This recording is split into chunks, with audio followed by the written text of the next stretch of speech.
Hello everyone, in this video we are going to discuss Indian cinema 20th century. Indian cinema जो 20th century में था उसने क्या किया अर्ली स्टेजेस में कि जो वर्ल्ड का लार्जेस्ट और मोस्ट इन्फ्लुएंशियल फिल्म इंडस्ट्री बन गया।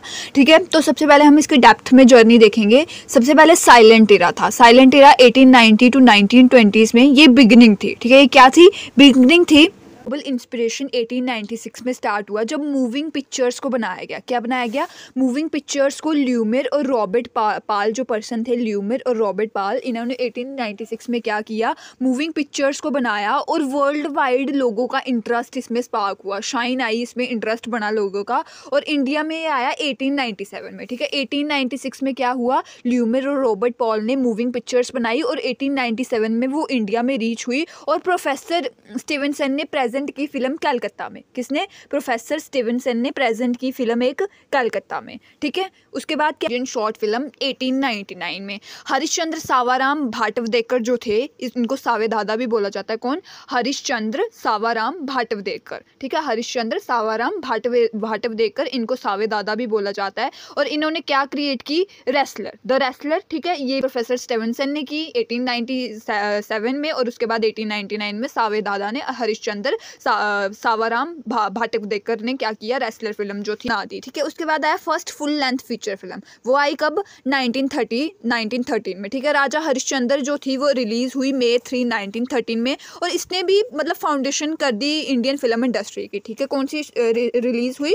राजा हरिश्चंद्र फर्स्ट फुल लेंथ जो थी वो रिलीज हुई फिल्म की May 3, 1913 में। और इसने इस्टेब्लिश कर दी फाउंडेशन इंडियन फिल्म इंडस्ट्री की। ठीक है, सबसे पहले मैं रिवाइज करवा रही हूँ साथ साथ में। बिगनिंग कहाँ से हुई? ल्यूमिर और रॉबर्ट पाल ने 1896 में फर्स्ट मूविंग फिल्म रिप्रोड्यूस की। और उसके बाद क्या हुआ? प्रोफेसर स्टीवेंसन ने प्रेजेंट की फिल्म कलकत्ता में। और उसके बाद फर्स्ट इंडियन शॉर्ट फिल्म आई कब? 1899 में हरिश्चंद्र सावाराम भाटवदेकर ने, जिनको सावेदादा भी बोला जाता है, रेसलर फिल्म लाई। उसके बाद 1913 में क्या हुआ? राजा हरिश्चंद्र मूवी रिलीज हुई, first Indian short film May 3, 1913 में। और इसने इस्टेब्लिश की फाउंडेशन इंडियन फिल्म इंडस्ट्री में। अब बात कर देते हैं हम ग्रोथ ऑफ साइलेंट फिल्म्स की। फिल्म मेकर्स ने फोकस किया किसके ऊपर? मिथोलॉजिकल और हिस्टोरिकल थीम के ऊपर। ठीक है, तो रीजनल सिनेमा भी सामने आना स्टार्ट हो गया। पहले तो वो मूविंग फिल्म्स बनी, अब इसके बाद साइलेंट फिल्म्स जो थी वो सामने आ रही थी। ठीक है, तमिल, तेलुगु और Bengali regional language, regional cinema जो थी वो सामने आ रही थी। ठीक है,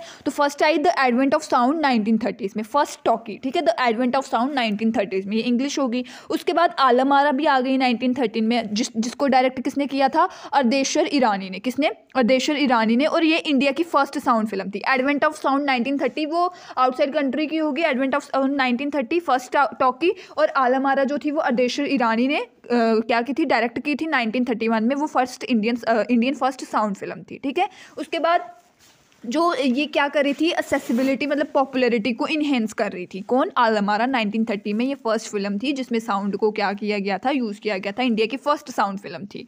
अब स्टूडियो एक्सपेंशन की बात करते हैं। मेजर स्टूडियोज़ कौन कौन से हैं? बॉम्बे टॉकीज़, प्रभात स्टूडियो या फिर न्यू थिएटर जो थे वो अमर्ज हुए इस टाइम पे फिल्म्स को प्रोड्यूस करने के लिए। एंटरटेनमेंट भी हो रही थी साथ साथ में और सोशल मैसेजेस भी पहुँच रहे थे। कौन कौन सा? बॉम्बे टॉकीज़ और प्रभात स्टूडियो और न्यू थिएटर्स भी हो रहे थे। ठीक है, अब बात करते हैं गोल्डन एज की। Golden age 1940s to 1960s में। कहाँ थे?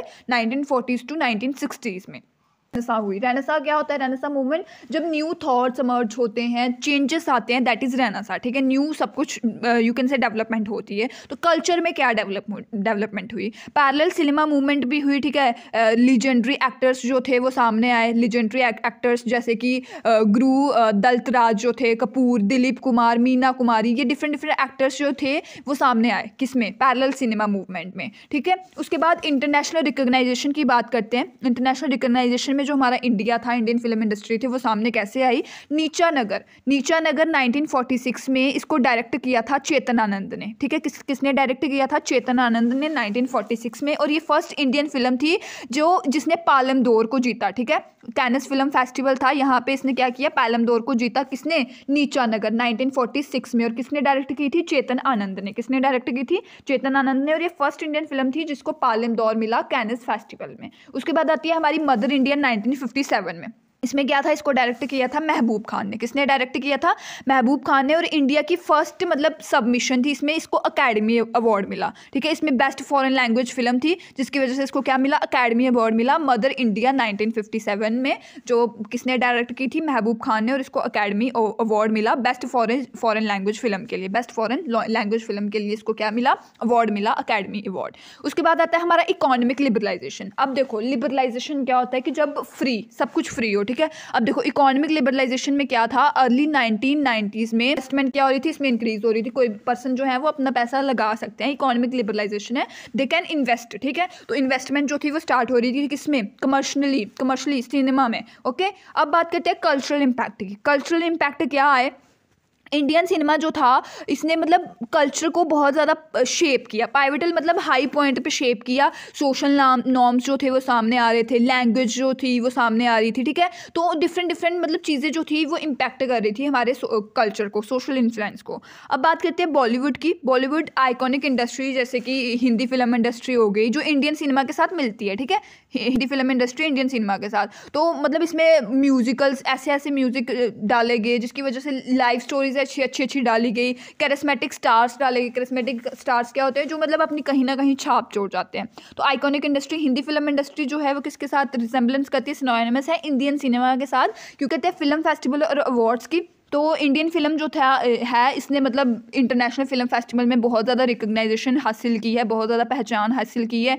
और डोमेस्टिक अवार्ड जो कि हमारे इंडिया में खुद ही दिए गए, नेशनल फिल्म अवार्ड्स हो गया, फिल्म फेयर अवार्ड्स हो गया, तो ये एक्सीलेंस को शो करता है सिनेमा में, ठीक है। फिल्म फेयर अवार्ड्स हो गया, नेशनल फिल्म अवार्ड हो गए, तो ये क्या शो करता है? एक्सीलेंस शो करता है सिनेमा में, ठीक है। मेरा जब स्टार्ट हुआ था 1890 to 1920s में, वही स्टार्ट कहाँ से हुआ? 1896 में, जब ल्यूमर और रॉबर्ट पाल ने मूविंग फिल्म बनाई, मूविंग पिक्चर से लंदन में स्क्रीनिंग करी, तो जिसकी वजह से ये वर्ल्ड वाइड इंटरेस्ट जो था सिनेमेटोग्राफी में स्टार्ट हो गया। और फिर बाद में हमारे किसने, हमारे जो क्या प्रोफेसर स्टीवेंसन थे, इन्होंने प्रेजेंट की कलकत्ता में फिल्म इंडिया में 1897 में। और उसके बाद जो था वो इंटरेस्ट बनता गया। तो फिल्म प्रेजेंटेशन जो थी वो मैंने आपको बता दिया 1897 में प्रोफेसर स्टीवेंसन ने की। और उसके बाद रेसलर फिल्म आई, फिर उसके बाद राजा हरिश्चंद्र आई May 3, 1913 में। और फिर साइलेंट फिल्म्स की जो थी वो स्टार्ट हो गई। So that was all about this video. I hope you understand. Thank you so much.